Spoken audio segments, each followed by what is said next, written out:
আসসালামু আলাইকুম বন্ধুরা, আজকে আমি কাঁকরোল কাটতে চলে আসলাম। আসলে আপনাদেরকে কাঁকরোল কাটা শেখাবো। অনেকে তো কাঁকরোল কাটতে জানে না। তো আমি যেভাবে কাঁকরোল কাটি সেটা কাটতে যেয়ে আমি নিজেই ভেবাচাকা খেয়ে যাচ্ছি। কারণ কাঁকরোল কিন্তু বটি দিয়ে কাটাটা ইজি হয়ে যায়, কিন্তু যদি আপনি চাকু দিয়ে কাটতে যান তখন একটু ভেবাচাকা খেতেই হবে। তো আমি এর আগে কখনো চাকু দিয়ে কাঁকরোল কাটিনি, আজকেই প্রথম চেষ্টা করছিলাম চাকু দিয়ে কাটার জন্য। পরে মনে হলো যে আমার কাছে তো পিলার আছে, তো চাকু দিয়ে না কেটে আমি যদি পিলারটা দিয়ে কাটি তো হয়তো বা ইজি হয়ে যাবে। তাই আমি পিলারটা নিলাম, নিয়ে দেখি যে বা এটা দিয়ে টান দিলে তো এর কাটাগুলো ঠিকই কেটে যাচ্ছে, আর এটা কাটতে কিন্তু একটু সুবিধা হচ্ছে, দেখতেও ভালো লাগছে। আসলে এই যে কাঁকরোলের শরীরে এরকম কাটা কাটা থাকে, এটার কারণটা কি আমি তো জানি না। আমি চিন্তা করছিলাম এটার কারণটা জানতে হবে। সব কিছুর ভিতরে একটা কারণ থাকে।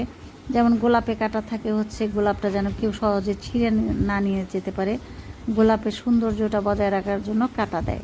মানে যে কোনো গোলাপ প্রেমী কিংবা যে গোলাপ ভালোবাসে, দেখলে যে গোলাপটা তুলে নেবে সেটা যেন না করে।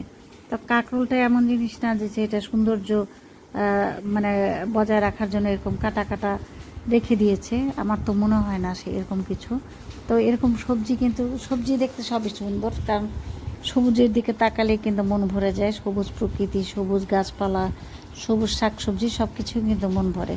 তা আমি ট্রাই করছিলাম চাকু দিয়ে কাটার জন্য, অনেক যুদ্ধ, অনেক কিছুর পর আমি আর কি এটাকে কাটতে সক্ষম হয়েছি, কিন্তু কাটতে গেলে কি হয়েছে, বাঁকা হয়ে গেছে।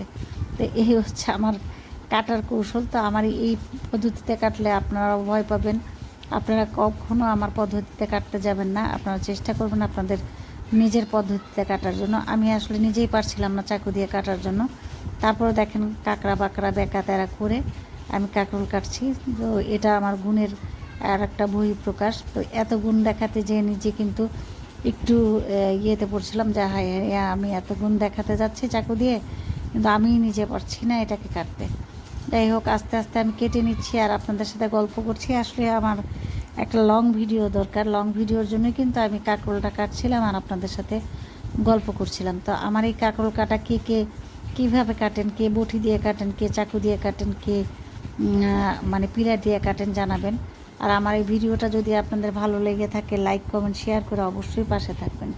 আমি তো সবসময় পাশে থাকার চেষ্টা করি, ইদানিং খুব বিজি আছি, ব্যস্ততায় থাকার কারণে আমার কিন্তু মানে সবার বাড়িতে যাওয়া সম্ভব হচ্ছে না, লাইক কমেন্ট শেয়ার করা সম্ভব হচ্ছে না। তো আপনারা কেউ রাগ করবেন না, ইনশাল্লাহ আমি যখন সময় পাবো আপনাদের বাড়িতে যাব, লাইক কমেন্ট শেয়ার করব, এবং আপনারাও আমার পাশে থাকবেন, আমার পোস্টগুলোকে লাইক কমেন্ট শেয়ার করবেন।